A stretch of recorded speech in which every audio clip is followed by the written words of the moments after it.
salut à toutes. Merci de nous renouveler votre confiance.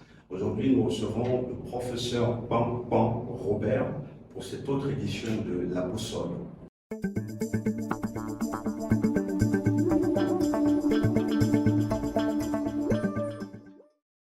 Merci déjà d'accepter notre invitation. On vous est très bousculé ces temps. Oui, effectivement, l'emploi du temps est hyper serré ces jours-ci. D'accord.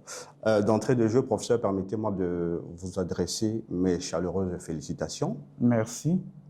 Alors, quels sont les sentiments qui vous habitent à l'issue des nominations de certains responsables dans les universités d'État au Cameroun? Alors, je dirais d'abord que c'est un sentiment de fierté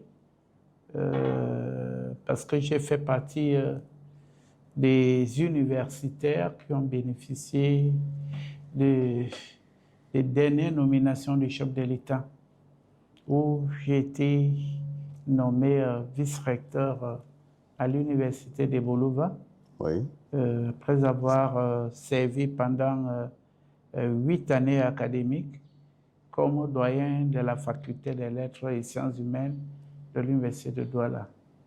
Et c'est une marque de confiance lorsqu'on voit le nombre d'enseignants de l'enseignement supérieur et que j'ai fait partie des rares à avoir bénéficié de la confiance du chef de l'État. Et après avoir été 8 ans à la tête de la faculté des lettres, et je me dis, c'est une promotion, ça veut dire que mon bilan n'est pas si négatif que ça. Donc, c'est un sentiment de fierté et j'adresse également mes remerciements au chef de l'État. Alors, professeur, quelles sont les missions qui incombent, je vais dire, les responsabilités d'un doyen? Qu'est-ce que vous êtes supposé faire en tant que doyen? Disons qu'avant de venir à l'université de Douala, j'avais déjà passé un certain nombre d'années dans l'administration centrale, au ministère de l'enseignement supérieur, où j'ai été chargé d'études assistant numéro 2, donc j'ai commencé l'administration par le bas, chargé d'études assistant numéro 1, chef de cellule du système d'information universitaire et conseiller technique au cabinet de monsieur le ministre de l'enseignement supérieur. À l'époque, il n'était pas encore ministre d'État. Donc, lorsque j'ai appris, après les 17 heures, oui. C'était le 17 juin, c'était le 17 juin 2017 que je suis nommé... Pratiquement 8 ans aujourd'hui. Oui, que je suis nommé doyen de la faculté des lettres et sciences humaines. Et quelles sont vos missions en tant que... Je suis allé d'abord remercier le ministre d'État. D'accord. Et puis, je lui ai posé la question de savoir, en dehors des textes organiques, quelle est ma mission à l'université de Douala? C'est là qu'il m'a dit, vous allez à Douala, d'abord pour booster l'entrepreneuriat à la faculté des lettres et sciences humaines. Parce que nous avons des problèmes avec les établissements facultés classiques qui ne comprennent pas encore l'importance de l'entrepreneuriat. Et toi, tu as été formé au cabinet du ministre, tu as été à la cellule du système d'information, donc tu comprends mieux les enjeux de la professionnalisation. Donc, vous êtes prêts pour mener cette mission. Ensuite, à l'université de Douala, il paraît que les enseignants à la faculté des lettres, ils sont dans les IPET, ils sont pour campus. Donc, votre mission, c'est aussi de ramener les enseignants au campus, bien évidemment sous la coordination de monsieur le recteur, le chef de l'institution, et de faire en sorte que le taux de couverture des programmes soit appréciable. Et vous avez également, entre autres, créé un climat de convivialité au niveau de la faculté des lettres, de la communauté universitaire de la faculté des lettres, entre l'équipe dirigeante du décanat, les chefs de département, les enseignants et bien évidemment les étudiants. Bref, voilà en quelque sorte quelques-unes des missions qui m'ont été assignées. Mais parmi ces missions, il y a deux qui étaient vraiment prioritaires, l'entrepreneuriat et le taux de couverture appréciable des programmes. Et quand je suis arrivé, je suis allé voir le recteur de l'époque, le professeur François-Xavier Toit, pour lui dire, bon voilà, le ministre d'État m'a envoyé vous seconder dans vos lourdes missions républicaines. Voilà l'agenda. Est-ce qu'il y a autre chose? Il me dit non. Si déjà le ministre a déjà défini l'agenda, qui n'est pas incompatible avec les textes qui régissent l'enseignement supérieur et les missions du doyen, allez donc, commencez votre travail. Très bien, professeur. Dites-moi, quelles ont été les plus grandes réussites à la tête de cet établissement facultaire? Alors, comme je l'ai dit, et je crois que je suis fier d'avoir fait comprendre aux étudiants de la faculté des lettres et sciences humaines qui peuvent devenir des entrepreneurs au même titre que les autres étudiants. Et ça, je crois que c'est ma plus grande fierté parce qu'aujourd'hui, en matière de professionnalisation, la faculté des lettres et sciences humaines de l'Université de Douala occupe le premier rang dans la politique du chef de l'État de professionnalisation des établissements facultaires classiques. Vous avez assisté à la dernière semaine de l'entrepreneuriat qui s'est déroulée du 30 mai au 6 juin. C'était inimaginable, inédit au Cameroun, de voir comment les étudiants de la faculté des lettres s'approprient l'entrepreneuriat. Je ne sais pas combien de start-upers nous avons à la faculté des lettres, mais c'est ça ma plus grande fierté, d'avoir fait comprendre aux socio-humanistes que vous avez des aptitudes qui vous permettent aussi de créer des entreprises et de participer au développement du Cameroun, au même titre que ceux qui ont fait les business schools, ceux qui ont fait des grandes écoles. Et je crois que c'était ça, c'est ça ma plus grande fierté. Très bien, professeur. Je profite également de cette plateforme pour vous dire merci. Déjà pour les enseignements reçus au sein de votre faculté. Je rappelle que j'ai été étudiant, vous le savez très bien. Donc vous-même, vous êtes la parfaite illustration de cette dynamique managériale et entrepreneuriale. Très bien. Et permettez-moi aussi de vous adresser mes vives félicitations au regard de ce que vous êtes en train de faire en tant que manager. Merci, professeur. Alors, je veux dire qu'on ne peut pas tout réussir dans la vie. Est-ce que vous auriez des regrets ou alors des chantiers que vous n'avez pas réussi à réaliser? Il y a un principe, c'est celui de la continuité de l'administration. Ce que j'ai amélioré, ce que je n'ai pas pu terminer, je crois que mon successeur, le professeur René Joly-Asako, je crois qu'il va aller dans ce sens. Et si j'ai quelques regrets, ce que je n'ai pas pu boucler la diplomation. Et c'était très difficile parce que nous sommes arrivés à un moment où il y a eu tellement de mutations, tellement de création des départements. Vous imaginez la faculté de lettres à 10 départements et 16 filières. Et il y a eu éclatement, donc parfois je n'ai pas trouvé des archives. Il a fallu procéder à la reconstitution des archives. Il n'y avait pas encore informatisation, il a fallu doter la faculté des lettres d'un matériel adéquat pour procéder à l'informatisation. Et je crois qu'aujourd'hui, ceux qui viennent à la faculté des lettres pour les effets académiques, les authentifications, jusqu'en 2008, ils n'ont pas de problème. Parce que nous avons reconstitué les archives jusqu'en 2008 qui sont déjà informatisées. Et au moment où je vous parle, nous avons déjà validé 12 000 parcours académiques des étudiants et il ne reste plus qu'enclencher la dernière étape de la diplomation.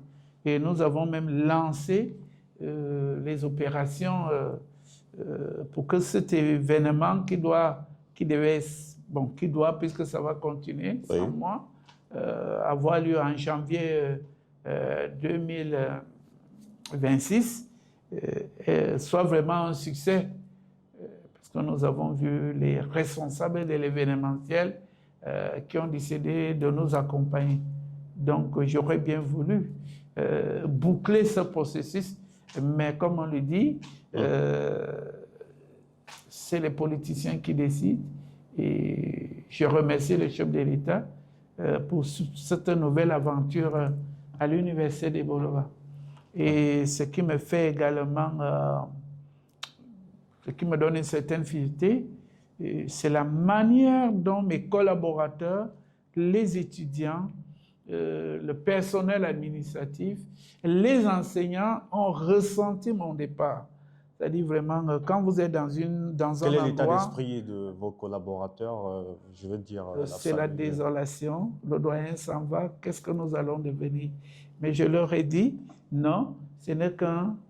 Vous aurez un autre doyen qui va continuer dans la même... Est-ce que vous pouvez regarder la caméra et leur adresser un message dynamique? Et donc, j'ai dit à mes étudiants, aux étudiants de la faculté des lettres, au personnel administratif, d'apporter, et aux enseignants, d'apporter leur soutien à mon successeur, qui est déjà un enfant de la maison, puisqu'il a été recruté à l'université de Douala, et ensuite il a fait un parcours élogieux dans l'administration centrale, dans l'administration universitaire. Il a été à l'université de Yaoundé 2, à l'université de Yaoundé 1, à l'université de Douala, comme vice-recteur, et maintenant il vient à la maison, mais dont ils n'ont pas besoin de s'inquiéter. C'est la même dynamique qui continue. Parce que en entrepreneuriat, on nous apprend que quand vous partez et que les gens sont très contents, ça veut dire que vous avez mal travaillé. Mais quand vous partez et que les gens sont vraiment déboussolés, tristes, ça veut dire que vous étiez le caillou dans vous avez la quand chaussure même bien travaillé, malgré les conditions qui n'étaient pas toujours celles qu'on aurait bien voulu dans le cadre de cette émission qui nous a été confiée par le chef de l'État, président de la République. Merci, professeur. Nous allons mettre un terme à cette première partie de cette émission. On se retrouve juste derrière.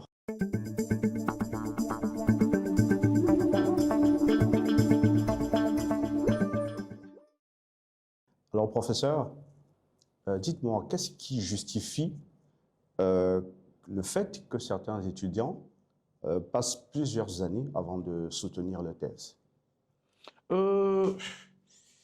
Il y a plusieurs facteurs. D'abord, la recherche doctorale n'est pas facile. C'est d'abord une affaire de foi, de disponibilité, mais aussi de moyens. Ça veut dire que deux étudiants peuvent s'inscrire en thèse la même année, mais il n'est pas dit qu'ils vont soutenir également la même année. Il y a un qui peut mener facilement à terme ses recherches et l'autre qui aura des difficultés. Ça, c'est le 1. Le 2, ça dépend également du sujet choisi. Il y a certains sujets qui permettent à l'étudiant d'avoir rapidement l'information et il y a d'autres sujets qui malheureusement ne permettent pas à un étudiant d'avoir l'information. Par exemple, si vous choisissez un sujet qui a trait à l'armée, à la police, à la gendarmerie, ou c'est la loi de l'omerta, soyez-en sûrs que vous allez accuser du retard dans vos recherches. Il y a également un autre élément, c'est un sujet qui vous amène à vous déplacer hors du lieu de l'installation de l'université. Par exemple, aller faire des recherches à Garoua, à Maroua, à Boya, à Ebolo, à Betoua. Et il y a d'autres recherches qui ne vous obligent pas à vous déplacer et à faire des recherches uniquement à Douala. Tout dépend donc d'abord des moyens que vous avez, de la disponibilité et aussi de votre état psychologique et même de votre état de santé. Voilà autant d'éléments qui font en sorte que les étudiants ne mènent pas de la même manière leur recherche doctorale et bien évidemment, ils ne vont pas déposer le même jour et ils ne vont pas soutenir le même jour. Mais par contre, je peux vous dire qu'aujourd'hui, au niveau de l'Université de Douala en général et de la faculté de lettres en particulier, quand un étudiant dépose une thèse, il ne fait pas 2 mois, il ne fait pas plus de 2 mois pour avoir son autorisation de soutenance. Donc, les mécanismes ont été allégés. Ça a toujours été comme ça? Non, ça n'a pas toujours été. L'actuel recteur a allégé les mécanismes. D'accord. Alors, vous, en tant que doyen, ancien doyen, qu'est-ce que vous faites, vous, pour assurer que les encadrements des étudiants se déroulent dans de bonnes conditions? Alors, c'est une très belle question et je vais tenter de répondre honnêtement. Le premier élément d'un bon encadrement, c'est de choisir un bon enseignant. Un enseignant qui est disponible. Et c'est pour cela qu'on demande aux étudiants, pendant tout le parcours du cycle licence, du cycle master, et maintenant, lors de l'inscription en thèse, qu'ils aient déjà eu à avoir un certain nombre de proximités avec les enseignants qui sollicitent, qu'ils aient déjà eu à établir une cartographie générale des enseignants du département. Parce qu'il y a certains enseignants qui sont toujours partants. Il y a certains enseignants qui acceptent de diriger des étudiants pas dans leur spécialité, ce qui constitue un problème. Donc, au niveau de la faculté de lettres, il y a des séminaires qui sont organisés à l'endroit des étudiants. Comment choisir un sujet, comment choisir un encadreur et comment mener à terme ses recherches. Ensuite, il y a également des séminaires d'évaluation de l'état d'avancement des projets. Ces séminaires se font au niveau des départements où chaque année académique, chaque semestre, le chef de département organise des séminaires. Et en dehors du chef de département, il y a aussi le directeur lui-même qui est appelé à organiser des séminaires d'évaluation de l'état d'avancement des travaux de ses étudiants. Mais il y a une réalité qu'on ne dit pas toujours. Douala, c'est la capitale économique du Cameroun, c'est indiscutable. Mais ce que moi j'ai constaté pendant les années que j'ai passées à la tête de la faculté des lettres et sciences humaines, c'est que les étudiants de l'université de Douala en général et surtout en faculté des lettres viennent dans leur grande majorité des milieux démunis. Il y en a qui peinent à payer les droits universitaires. Or, comme vous le savez, la recherche à 0 franc, ça n'existe nulle part ailleurs. La recherche a un coût, a un prix, et il faut être en mesure de le payer. Dites-moi, professeur, s'il y a des des bons enseignants. Tout à l'heure, vous avez... Non, je n'ai pas dit des bons enseignants, j'ai dit des enseignants disponibles, des enseignants engagés dans la formation, dans l'encadrement. Parce que un enseignant, il peut faire bien court, mais il n'est pas dit qu'il va être un bon encadreur qui sera toujours disponible. Et qu'il va lire à temps les travaux des étudiants. Mais professeur, vous ne pouvez pas, ou alors vous n'allez pas contester qu'il existe quand même des enseignants ou alors des encadreurs vicieux. Mais bien évidemment. Alors, quelle attitude adopter? On n'est pas dans un monde parfait. Quelle attitude adopter face à ce...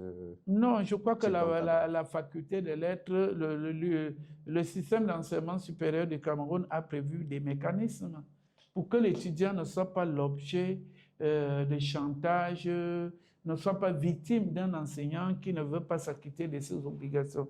L'un de ces premiers mécanismes, c'est que l'étudiant, lorsqu'il se rend compte que son travail n'évolue pas à cause de l'encadreur, il a la possibilité de demander le remplacement de l'encadreur. Ça, c'est évident et c'est automatique. Il suffit seulement que l'étudiant fasse une demande adressée au chef de l'institution en passant par l'unité de formation doctorale qui est au niveau de l'établissement et par l'école doctorale et qu'il accompagne à sa demande l'acceptation du nouveau directeur avec lequel il compte travailler. C'est automatique. Mais professeur, est-ce que ce n'est pas trop demandé à ces étudiants? La procédure n'était pas, selon vous, trop longue? Je crois que c'est la procédure la plus simple. Quand vous avez fait, par exemple, un master, le master, c'est 2 ans. Master 1, master 2, et l'étudiant doit soutenir. Maintenant, quand vous constatez qu'en master 2, vous êtes déjà plus de 2 ans, le travail n'avance pas, ou même 1 an, le travail n'avance pas, la moindre des choses, c'est de faire une demande. C'est une procédure qui est même très diligente. Il suffit seulement de venir chez le doyen, de déposer la demande avec la lettre d'acceptation du nouveau directeur et évidemment la demande est acheminée à l'école doctorale chez le recteur. Et puis, dès que le recteur signe la décision avec un nouvel encadreur, il n'y a pas de problème. Donc, je ne pense pas que les procédures sont lentes. Au contraire, c'est un mécanisme qui permet de protéger les intérêts des étudiants et de faire en sorte qu'ils ne soient pas victimes des enseignants paresseux, des enseignants vicieux. Bon, comme pas des enseignants vicieux, je vois où vous voulez en venir. Par exemple, le harcèlement. Tout à fait, justement. Oui, c'est le même mécanisme. Vous m'offrez une perche de vous relancer sur cette question qui va peut-être vous embarrasser. Aucune question ne peut m'embarrasser. Dites-moi, professeur, s'agissant justement des scandales sexuels qui ont éclaboussé la faculté des lettres, dites-moi comment l'université s'organise. Alors, je peux déjà vous dire d'emblée que je préfère que vous rectifiez des pseudo-scandales, parce que ce n'était pas des scandales. Il y a un chef de département de communication, qui a été accusé de harcèlement sexuel, de comportement, mais il y a eu un conseil de discipline. Et lors de ce conseil de discipline, il a été prouvé que ce chef de département a fait l'objet d'un montage ourdi par les étudiants de master et de doctorat avec la complicité de certains enseignants. Et je peux vous dire comment ça s'est passé. C'est moi, en tant que doyen, lors d'une réunion de coordination, qui avait instruit les chefs de département de faire partie des salles de classe, des corrections, ce que j'appelais des mercenaires. C'est-à-dire, il y a certains enseignants, malheureusement, qui faisaient venir leurs doctorants, leurs étudiants en doctorat et en master au campus, qui surveillaient à leur place, qui corrigeaient à leur place et parfois même qui allaient dispenser les cours à l'insu du doyen. Et lorsque j'ai été au courant, j'ai interpellé les chefs de département de faire partie de ces étudiants. Et ils n'ont pas apprécié. Parce que venir au campus, être à côté de son maître, avoir accès en salle de classe aux notes et autres, ça vous donne un certain pouvoir que vous pouvez utiliser de façon vicieuse. Et au départ, dites-moi, permettez-moi de oui? de vous relancer sur la question. Quelles sont donc les mesures que vous avez prises pour restaurer? Alors, la première mesure, évidemment, c'était de demander au chef de département de chasser tous les mercenaires. C'était la première mesure. Et ensuite, de mettre en garde les enseignants qui continuent à faire recours à leurs doctorants et à leurs étudiants de master pour s'acquitter de leurs obligations professionnelles. Et c'est comme ça que certains n'ont pas apprécié et ils ont monté leur petite copine de niveau 1 pour faire une dénonciation qu'elles ont été harcelées par les chefs de département. Et par mesure conservatoire, le chef de département a d'abord été suspendu le temps de laisser les enquêtes mener leur cours et traduire au conseil de discipline. Donc, il y a eu des enquêtes au niveau du rectorat, il y a eu des enquêtes que moi-même j'ai menées au niveau de la faculté. Et toutes ces enquêtes ont montré que ce n'était que de la manipulation. Et le chef de département a été lavé de tout soupçon par le conseil de discipline et dernièrement, il a été rétabli dans ses fonctions de chef de département. Le deuxième, cela c'était Facebook. Il y a eu à Mondiovision une pseudo-étudiante qui dénonçait avoir fait l'objet d'un harcèlement de la part d'un ancien du département de sociologie.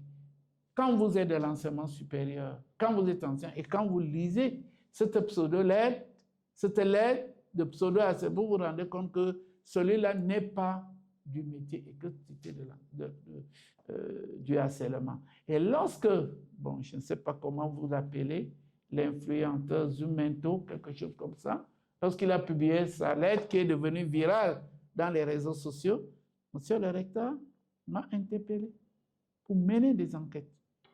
Et j'ai mené des enquêtes en faisant appel aux responsables de la sécurité informatique qui ont montré que, en fait, son WhatsApp a été cloné. Vous savez ce que ça signifie? Prendre possession de votre WhatsApp, écrire des lettres, des réponses, et puis faire ce que les jeunes appellent capture d'écran et envoyer cette lettre. Mais il a été prouvé que, d'abord, cet étudiant, elle n'existe pas.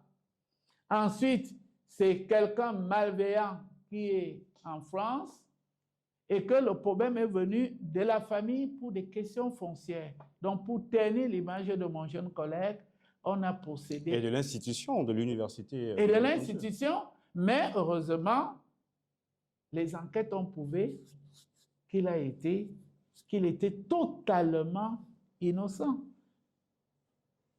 Mais vous savez,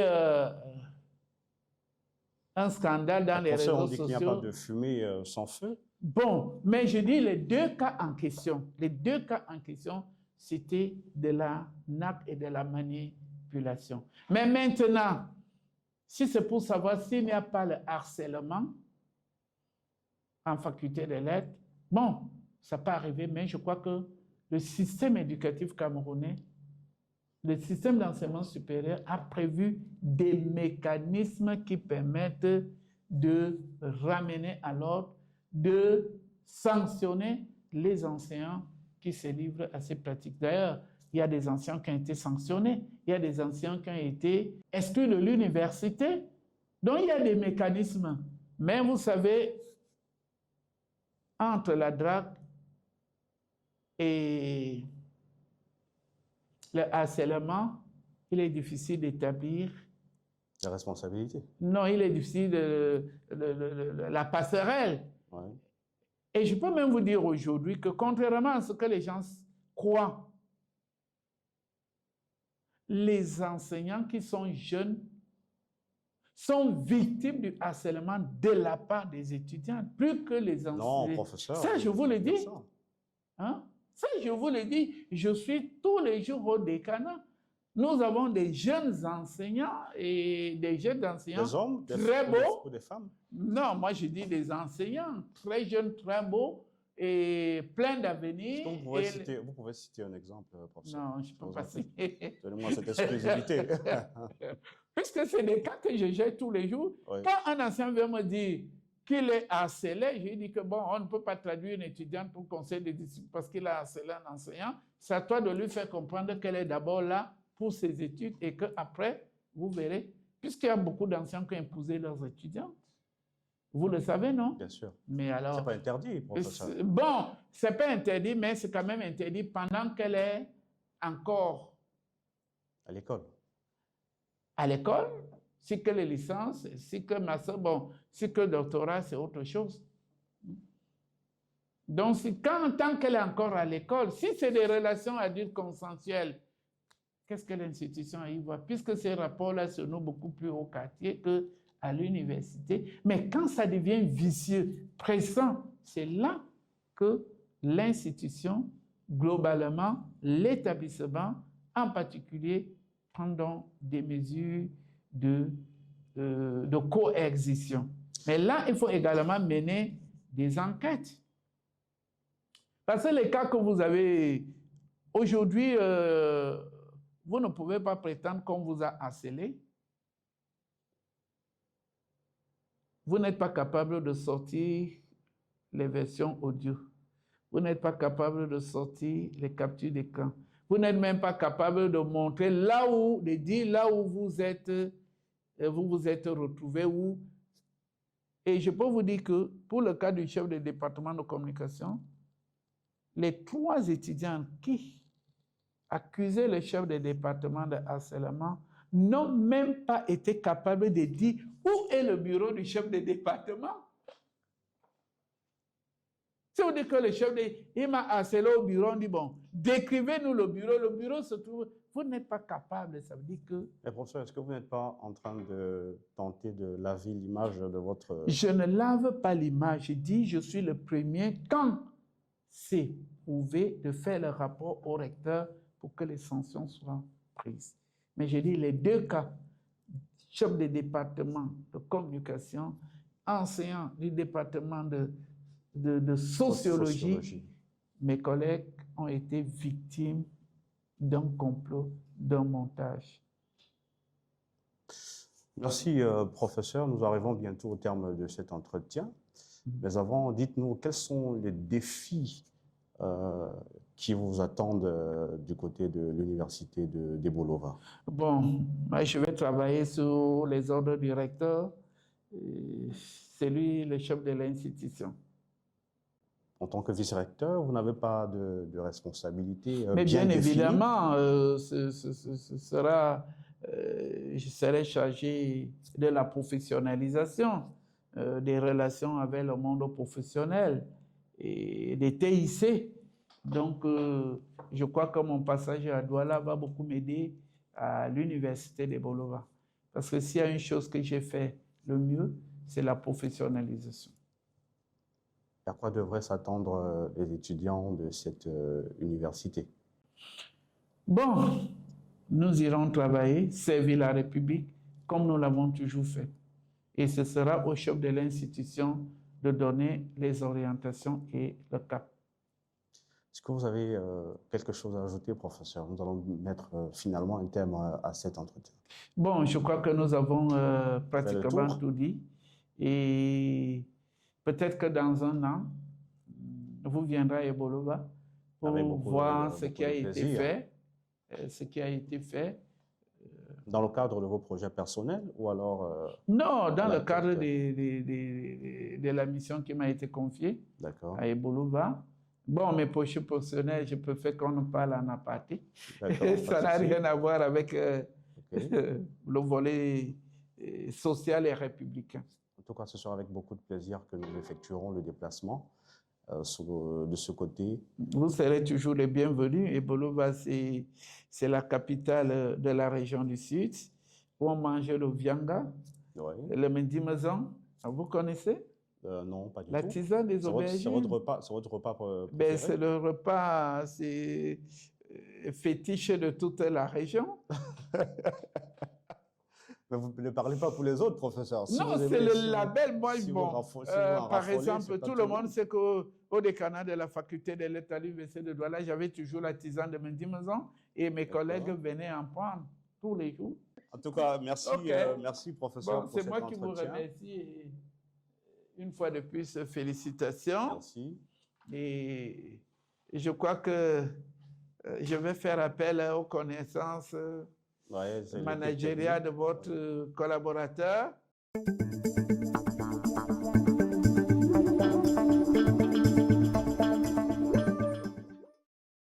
Merci de nous avoir suivis. Nous étions en compagnie du professeur Pan Robert. Prenons un autre rendez-vous avec un autre invité. À bientôt.